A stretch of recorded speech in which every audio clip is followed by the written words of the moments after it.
BPC é o benefício de prestação continuada. É um benefício de assistência social que prevê um salário mínimo pago por mês a pessoas idosas, acima de 65 anos, ou com deficiência que não conseguem garantir a sobrevivência por conta própria ou até mesmo com o apoio da família. E para conversar com a gente sobre esse assunto, a gente tem aqui hoje como convidado o doutor Rafael Pisoni, ele que é advogado previdenciário. Olá, doutor Rafael, boa tarde, obrigada por nos atender, tudo bem? Boa tarde, tudo bem? Prazer estar conversando com vocês essa tarde. Muito obrigada. Vamos para o nosso ouvinte, para quem está nos acompanhando aí no nosso canal do YouTube, doutor Rafael, explicar para o nosso público como é que funciona o benefício de prestação continuada. Quais os critérios para se obter esse benefício? Perfeito. Como você mesmo mencionou, o benefício de prestação continuada, o famoso BPC-LOAS, ele é um benefício assistencial. Quem cuida desse benefício é o INSS, é ele quem faz o pagamento desse benefício. Quais são as pessoas que têm direito a esse benefício? Existem dois tipos de benefício, tá bom? O benefício por problemas de saúde, ou seja, para a pessoa com deficiência, e o para o idoso, né? Ou seja, pessoas acima de 65 anos, tanto homens quanto mulheres, tá? Então, para a gente falar um pouquinho sobre o BPC-LOAS para as pessoas por deficiência. Antigamente, a lei ela entendia que pessoas com deficiência eram aquelas pessoas apenas quem tinha problemas graves na questão motora, né? Na questão física. Hoje não, a gente já estende esse conhecimento para pessoas com problemas, por exemplo, neuronais, problemas psicológicos. Então, existem vários tipos de problemas que se encaixam como deficiência para a Previdência Social, tá? É importante que a pessoa tenha essa incapacidade, esse problema de saúde, e ele seja, pelo menos, incapacitante por um período superior a 2 anos. Então, aquela pessoa que tem um problema no coração, por exemplo, ela também se enquadra, né? Pessoas que têm infarto, infartadas, elas também se enquadram nesse quesito de deficiência. Diferentemente de antigamente, que a deficiência era enquadrada só no físico, né? Ou seja, a pessoa nasceu sem uma perna, ou teve um acidente e perdeu um braço. Hoje não. Além da questão física, nós temos a questão também mental, né? Então, pessoas com esquizofrenia, autismo, né? Hoje a grande maioria dos benefícios BPC-LOAS aqui que a gente consegue no escritório são para pessoas autistas. Então, existem vários tipos que a gente pode enquadrar também como deficiência, não só a física como era antigamente. Já a questão da idade, como eu falei ali, é 65 anos tanto para homens quanto para mulheres. Outros critérios que a gente tem ali na questão do BPC-LOAS é a questão da renda, tá? Qual é a questão da renda? A renda ela tem que ser inferior a um quarto do salário mínimo por pessoa da família. Isso é importante a gente salientar que pessoas que têm a renda superior a esse um quarto do salário mínimo, elas acabam não tendo direito ao BPC-LOAS. Outro requisito importante é a gente cuidar a questão do cadastro único atualizado no CRAS. Então é importante você estar com o seu cadastro único atualizado há pelo menos 2 anos no CRAS. Doutor Rafael, duas pessoas da mesma família podem receber o BPC? Podem sim, elas podem receber desde que a renda ela não ultrapasse, tá? Então a gente tem que cuidar daquela questão do um quarto de um salário mínimo. Essa pessoa que já recebe o BPC-LOAS, a renda dela não é enquadrada, tá? Ou seja, é excluída, assim como, por exemplo, o Bolsa Família, ele também não conta para fins de renda, tá? Para critérios de renda. Doutor, no caso, o que pode fazer uma pessoa perder o BPC?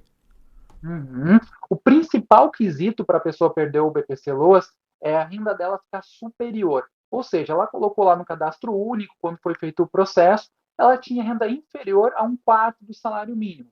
E aí ela retornou ao mercado de trabalho, ou alguém do núcleo familiar dela retornou ao trabalho, e a renda ficou superior ao permitido pela lei. Quando isso acontece, ela terá o benefício suspenso. Doutor, e se o pedido para concessão do benefício ele for negado, eu posso pedir por via de ação judicial? Isso. O que que acontece? Infelizmente, o INSS ele acaba negando a grande maioria dos benefícios, tá? Isso é fato.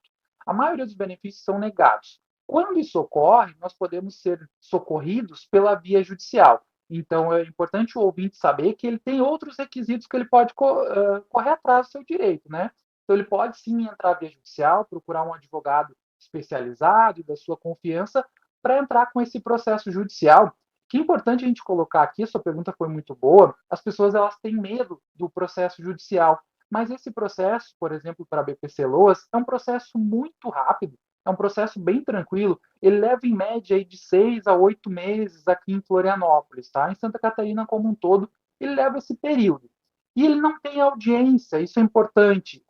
Por exemplo, autistas, tá? O medo maior dos pais hoje é que a criança pode passar por algum título de maltratamento, né? Isso não existe. Ela passa por um médico especialista no problema de saúde dela, o juiz ele agenda com um médico especialista, um perito particular, pago pela própria Justiça Federal, e também o assistente social faz a visita até a casa dessas pessoas para entender a real situação da família, ou seja, quais são os gastos dela com moradia, com alimentação, enfim, todos os gastos e toda a renda familiar. Doutor Rafael, o senhor falou médico, desculpa eu te interromper, mas esse médico, ele é indicado por quem? Ou eu posso escolher o médico? Esse médico, ele é indicado pelo juízo, tá? São peritos judiciais. Esses médicos, eles são credenciados na Justiça Federal e são médicos particulares. Então, por exemplo, hoje nós estamos falando aqui bastante sobre o autista, né? Então, o autista, quando a gente entra com um processo judicial, ele passa por um médico neurologista. Esse médico neurologista, ele tem vínculo com a Justiça Federal, ele é um médico particular, só que ele também trabalha para a Justiça Federal, ou seja, se você tem problema na coluna, você vai passar por um ortopedista, no coração, por um cardiologista e assim adiante. Já no INSS, são clínicos gerais, né? Então, muitas vezes, eles não entendem sobre aquele problema específico que a pessoa está passando, né? Sobre aquela deficiência dela. Agora, doutor Rafael, dá para transformar BPC em aposentadoria? Depende, tá? A pergunta depende, principalmente para os idosos, né? Quem tem ali 65 anos está recebendo BPC Loas. Acontece que, às vezes, a pessoa paga como autônoma ou como dona de casa e ela ainda não tem os 15 anos de contribuição, mas ela fechou os 65 anos de idade. Então, ela continua pagando para que lá no final, quando ela conseguir completar os 15 anos, ela possa converter o BPC Loas para aposentadoria. E a pessoa também que tem deficiência, ela também pode pagar o seu INSS para lá no final, quando ela completar o período específico de contribuições, ter a idade, ela também pedir a aposentadoria por idade lá na frente. Então, não é que vai ser transformado, mas lá na frente ela pode solicitar a sua aposentadoria sim. Doutor Rafael, para a gente encerrar, caso o beneficiário faleça, os seus dependentes podem receber pensão por morte? Não, o diferencial aqui do BPC Loas, para a gente não confundir ele com a aposentadoria, é que ele não dá direito à pensão por morte, tá? Ou seja, o benefício ele é para essa pessoa exclusiva que tem a deficiência ou que tem a idade. Quando ela vem a falecer, o benefício, né, um termo que a gente utiliza aqui na advocacia, ele morre junto com a pessoa, ou seja, ele não dá direito à pensão por morte. Outro quesito importante que muitas pessoas me perguntam aqui no escritório é o 13º, tá? O BPC Loas, ele não dá direito ao 13º. Ele é um salário mínimo mensal, mas ele não tem direito ao 13º e também não dá direito à pensão por morte. Tá certo, então. Conversamos com o doutor Rafael Pisoni, ele que é advogado previdenciário sobre o benefício de prestação continuada. Doutor Rafael, muito obrigada pelos seus esclarecimentos. Foi muito didático, muito simples de entender e espero que quem nos escutou e que precise, né, entrar com pedido desse benefício ou esteja passando por alguma dificuldade, consiga, tenho certeza que conseguiu entender perfeitamente as suas explicações. Obrigada e até a próxima. Eu que agradeço, uma boa tarde, fiquem com Deus. Boa tarde, muito